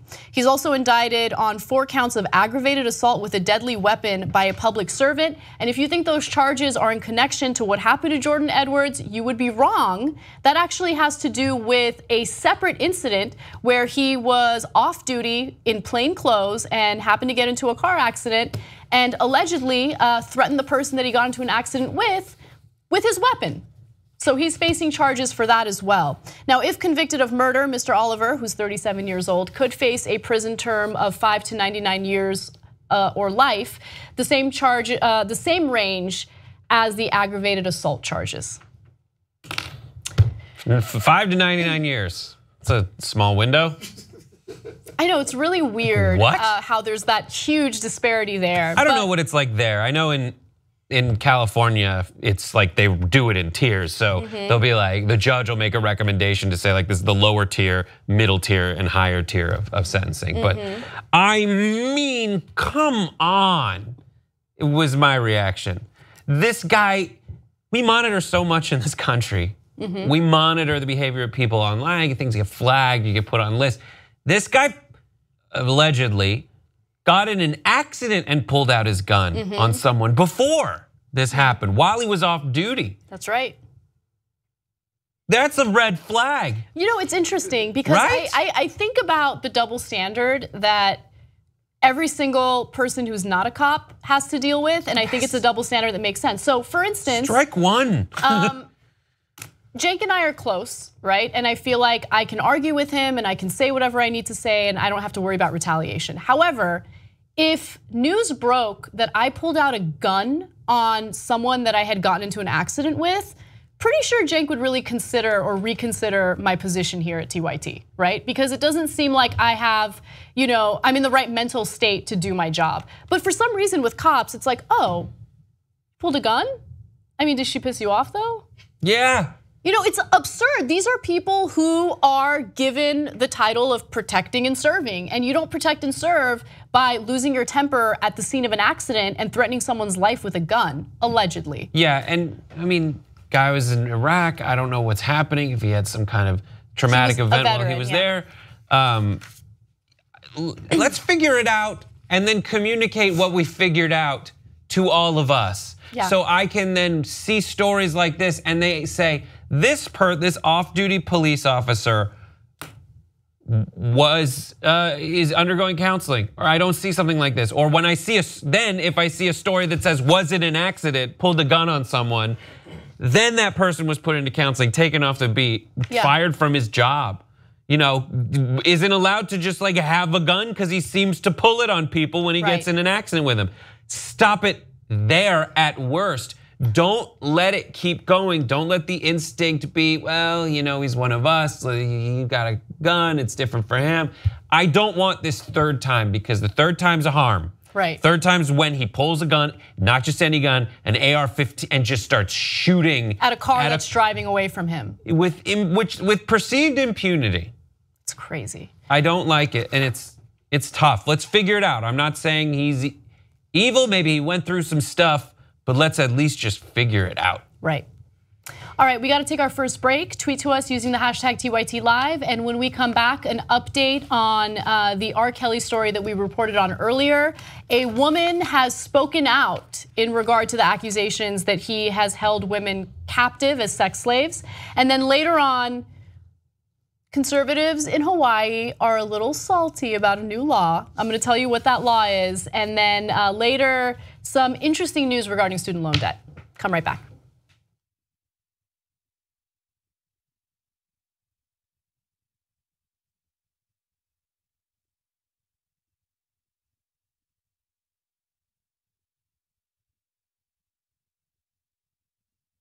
Now you guys are gonna think, especially my early behind the scenes footage, like I already went and looked at the comments in the member section. You guys, oh, he's high, he's drunk. I swear to you, I'm not. Well, I just tell you if I am, right? And so I get goofy in the behind the scenes stuff. What's the need for the butter with this pretzel? This is already super fattening it up. You don't need to put butter on this thing. Why'd they make me do it, Bitsy? Why'd they make me do it? I'm just saying that this is known as the rear end guy.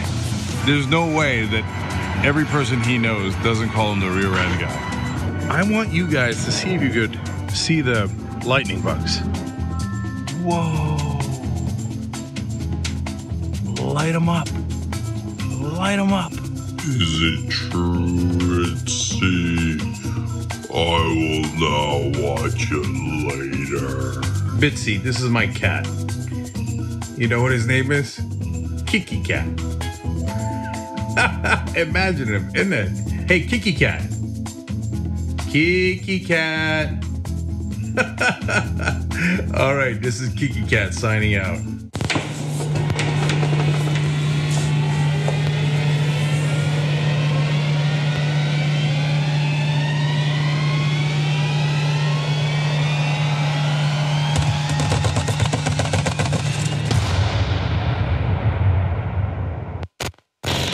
The Gaslamp Killer, Piece to Absent presents 2016 shit.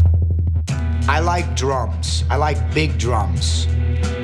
Heavy, funky, deep drums.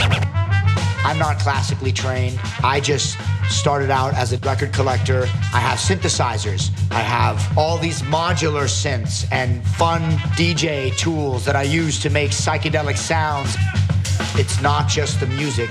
People want to leave their bodies in order to connect with the spirit world.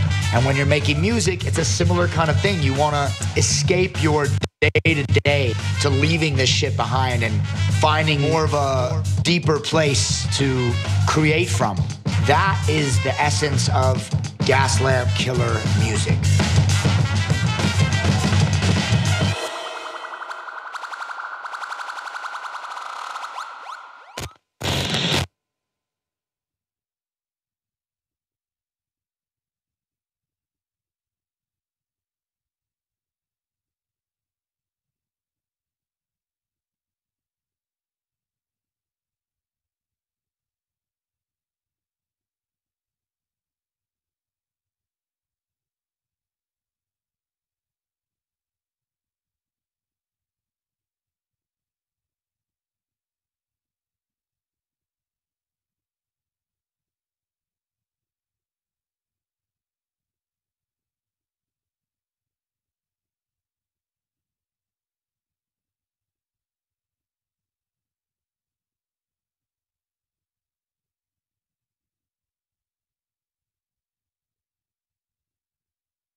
Welcome back to TYT. All right, I want to do some what? I just what we were talking about a second ago. You guys will never know. We might mention in the post game. Yeah, sometimes we do tell you what we talk about we talk about drinking breast milk. Yeah, that's what we were talking about. Possibly having babies during the break.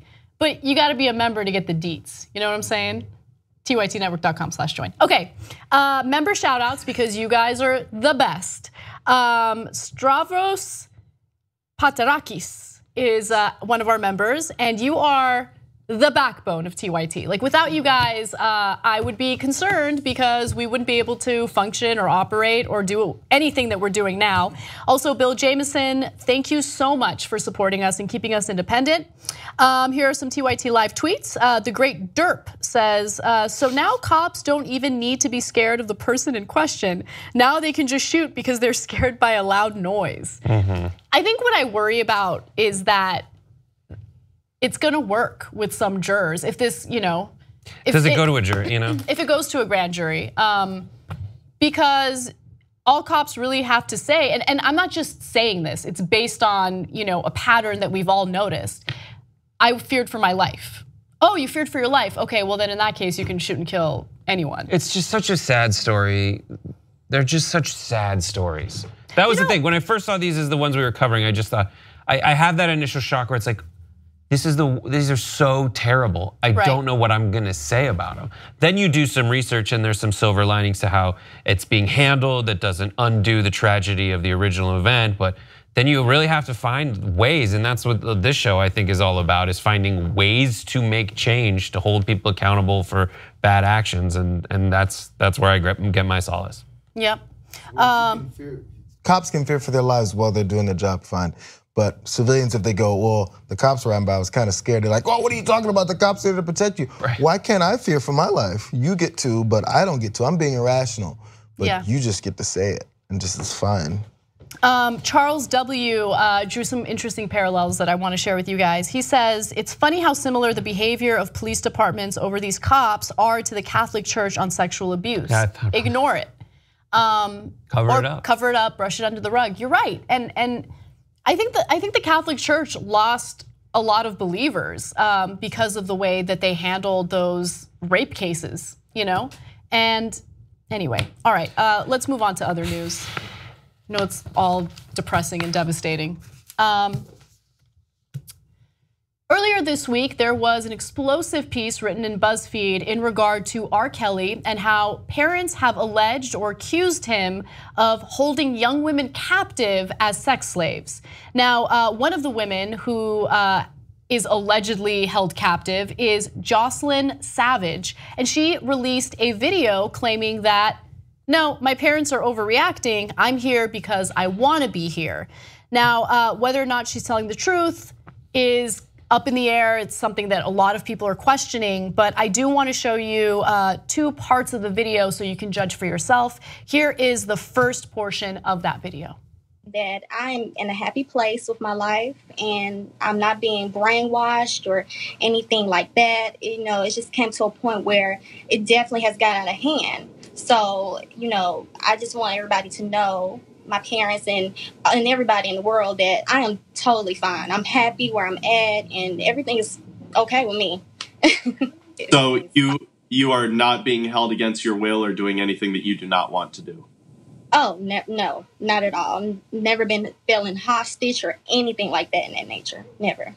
So the accusations included that R. Kelly would take their cell phones away and give them a different cell phone that they could only use with permission from R. Kelly. There were also accusations that they had to dress a certain way and turn their backs to men in the room so the men don't check them out. Just manipulation and control. And the thing that makes these cases or these accusations extremely difficult is these women are of age, they're not minors, and if they're saying that they're there because they want to be there, because there's consent, then authorities can't do anything about it. But R. Kelly has had a pretty dark history involving women, including having to stand trial after a video was, I was gonna say leaked, which is not a pun. Why is it a pun? Why would it be a pun? Because in the video, he was seen urinating on a 14-year-old girl that he was engaging in sex acts with. I don't know how he got away with that case, but he got away with that case. It had something to do with like the process by which the video was made available. It was a technicality, yeah.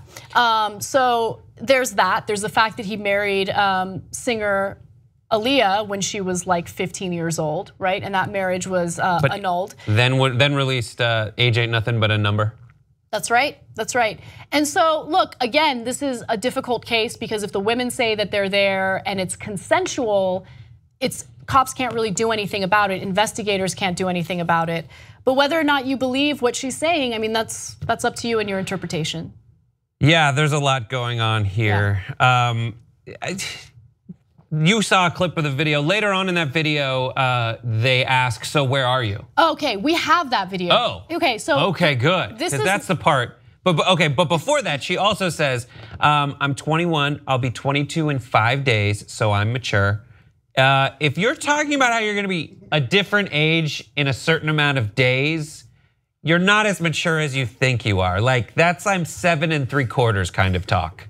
Oh man, 7 going on 8. I would almost give anything to go back to 22 and be as immature as I was back then. Yeah. Those were good times. But the part of the video that I think was telling is what you're about to see. So take a look at that. And by the way, for those of you who might wonder who's asking the questions, it's someone from TMZ. They had access to this interview and were able to ask these questions. Take a look. Are you currently in Georgia, or where are you? I'm not. No, I'm not. I wouldn't want to speak on that as well. Are you with other roommates? Are you free to go from where you are? No, I want to speak on that as well. Okay. So yes, those are that's what red flags look like. That kind of stuff. It's like I never felt like I was being held hostage. Okay, can you leave the house? I can't speak on that. Like, it is the fact that she does not answer that like a person, and then it doesn't even know in which way she's allowed to not answer that question. That is so troubling. Right. What city she's in. And part of that might be because in the original reporting from BuzzFeed and later by Rolling Stone and Variety, they outlined the different possible locations where people might be located, including his rentals in Atlanta. He also has a Trump Tower location, and they have outlined who's where. Now, regardless of if she thinks that she is an active participant in this, and if she is okay, but I mean, the allegations are that there's like a 35-year-old woman who teaches these 19-year-olds how to have sex with him. It's strange. Now, I'm fine, like, there's a lot to unpack, but I think you can focus, if you want to focus on the things that are like, that is a giant red flag that leads me to not believe that these are consenting adults the way they assert they are in certain tiny chunks. It's red flags like this when she says, I can't say where I am. And it's frustrating because there's really nothing that can be done if they're making statements saying that they're there because they want to be there. Like, it's weird that like ideally, I hope they're all consenting 19 through 20-year-olds who are having like the weirdest P-sex. It's a weird world where I'm like, that's the best case scenario. They're peeing on each other and everybody's happy. Yeah. Sure. But I just can't believe that. And then there's other allegations over time, like the people who are filmed having sex with R. Kelly don't know they're being filmed. Now that's illegal. That's the stuff where I'm like, you broke a law. You just don't live it's not just that you're living in a sexually eccentric lifestyle. Like, I would be all in support of that, I guess, theoretically, go for it, but man. Yeah. All right, well, that was the update. I want to move on to some policy news. Lawmakers in Hawaii recently passed legislation that would essentially require so-called pregnancy crisis clinics to educate their clients or their patients about available reproductive health services, including access to contraception and abortion.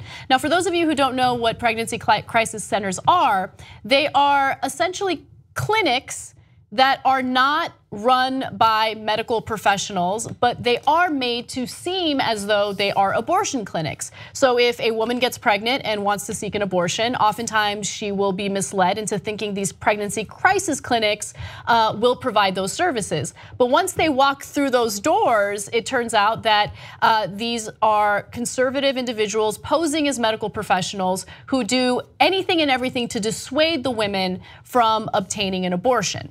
And so it's an ongoing issue in various states, and state lawmakers in these states have decided that they want to do something about it. In Hawaii, they are making it mandatory that contraception and abortion information be shared with these patients.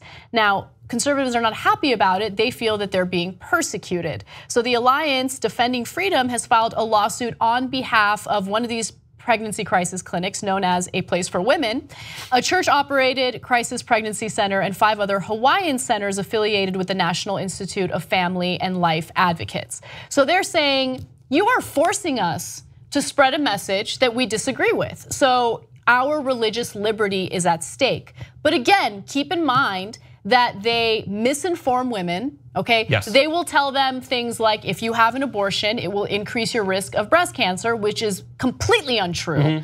And they will shame them and just do whatever they can to dissuade them from obtaining an abortion. And it's problematic because of how deceptive they are and how they pose as abortion clinics, and they're not. Right, this is not a location that's like a church runs a health clinic. Already that is a mischaracterization of these places. Right. This is a church runs a place that tries to get women who are thinking about abortions and get them to not have an abortion. Now I get it. If you are religious and you're fundamentally against abortion in all scenarios, I understand your desire to find women who are thinking about abortions and stop them from doing that. Now, if there's a way to do that that is ethical and a way that is not ethical, this is a way that is extremely, terrifyingly unethical. This is a place that lies to you about the dangers of abortions. This is a place that co-locates, they call it. So what they'll do is they'll find a legitimate family clinic.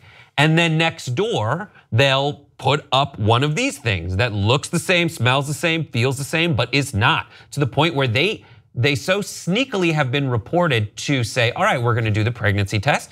If you could go pee on that, and then when you come out, you hold it and wait and look to see what the result is. Because if the technician held the stick, they could get sued for pretending to be a medical professional. So they say, this is exciting, you hold it. It's just a trap. And Google took their ads down because they did not fit the terms of service, because Google, which is just like, oh, we have terms of service and these violate them. They spend thousands and thousands of dollars a month to put these false ads in front of people who are already going through enough without having the trauma of getting lured into a place that puts out a sign. And you've maybe seen them that say pregnant, scared, pregnant, confused. Come to us, we're gonna help you. And look, women who unfortunately have an unwanted pregnancy are in a desperate place. And if they are seeking help and they're trying to find a clinic that provides abortion, and then they come across someone who's just gonna shame them if they're even considering it, or use fear tactics against them, I mean, that preys on extremely vulnerable people. So I actually have a solution for this. Bring it. Okay. Hannah has a device to make all well. I do, and I think this is a fair solution. So I get it, if you're conservative, you don't wanna push any type of information that is scientifically factual or would help women obtain an abortion. I get it. You don't want contraception, you don't want abortions, you don't want any of that. And you don't want to spread that message. You don't want the government to force you to spread that message. So, okay, then you don't have to, okay? Under my solution, you don't have to spread that message, but you have to be incredibly clear about what your organization is. Okay, you can't mislead your patients anymore. You can't share misinformation about what abortion does. You can't pretend to be doctors. You can't pretend to be medical professionals. You can't pretend to be an abortion clinic. That's the way that I would approach it, right? As a lawmaker, okay? You're not allowed to deceive people. You have to be abundantly clear about who you are and what your intentions are. You don't have to share information about abortion, but you also can't pretend like you're an abortion clinic to lure vulnerable people in. Yeah. How about that? It's a shame on you, fie and shame. Because there's two things. The first one to me is like, how afraid are you? Like what we're talking about is that that these abortion clinics do these fake non-abortion clinics that say they're abortion clinics. They're luring people in, and Hawaii is just saying you need to tell them that you're an actual place. You don't need to give them abortions. You do not need to tell them that the place you're telling them about will make them have an abortion. You just need to say that these places exist. How afraid are you that your argument is that weak, that you think the mere mention of another alternative will drive that person there to go get it?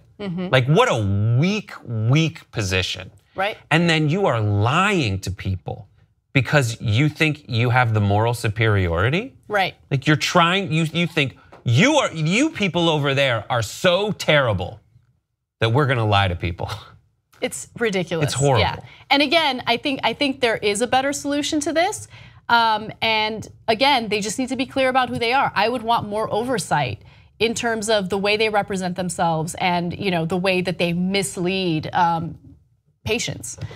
All right, moving to. You have the quote. These people are so in love with abortion quote.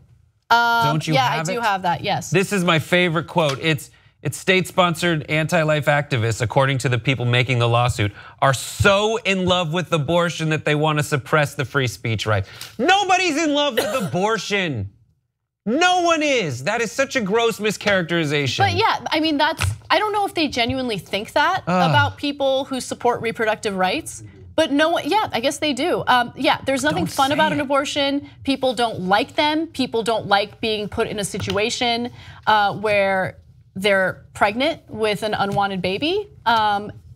It's just not the way it works. It's not an exciting thing. It's not a fun thing, and it's not an easy decision. And you know what? For some women, it is an easy decision because they know they're not ready to have a child. They know they don't have the means to take care of a child, and that's their life and their decision to make. And if you don't like that, then you should move to one of these countries that I'm sure they criticize for violating the rights of women, right? If you like controlling the decisions of women, then move to those countries, right? Isn't that great? Where you have a bunch of randos like shaming you because you've made a decision to not have a baby that you might not have the resources to take care of? And it would make them trust you more if you, at the beginning, your pregnancy crisis center, like it would make the person in there trust you more if you said, listen, here's where you can go get an abortion tomorrow. Yeah. Here's a place that provides pregnancy counseling as well as pregnancy, support.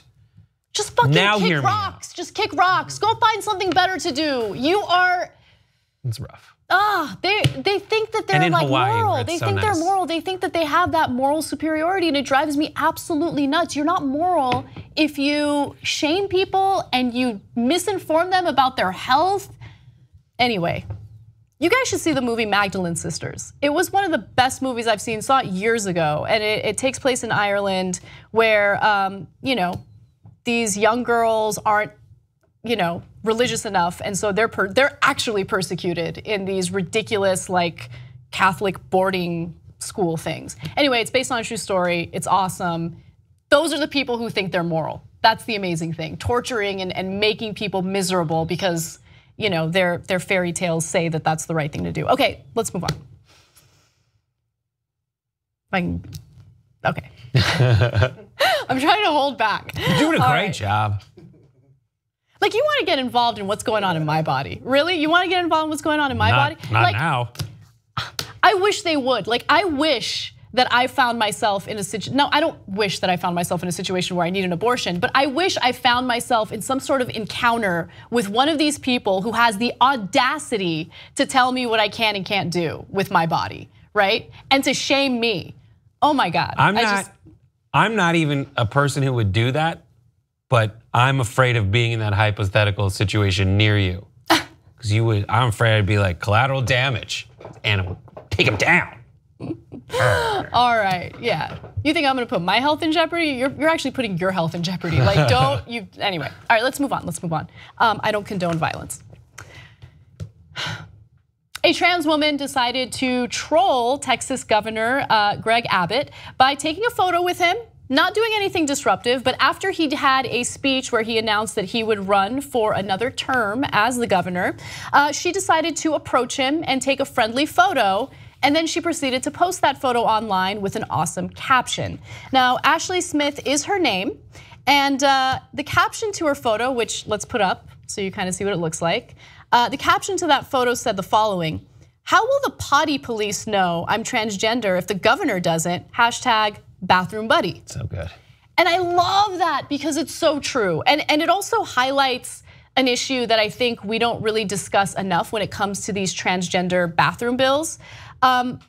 Those bills disproportionately impact transgender individuals from the lowest socioeconomic status, people who don't have the resources to have gender reassignment surgery or to have procedures done to help them appear as the gender that they identify as. And so you look at her, Ashley Smith, and she's obviously gorgeous, right? And you can't tell that she was not born a woman.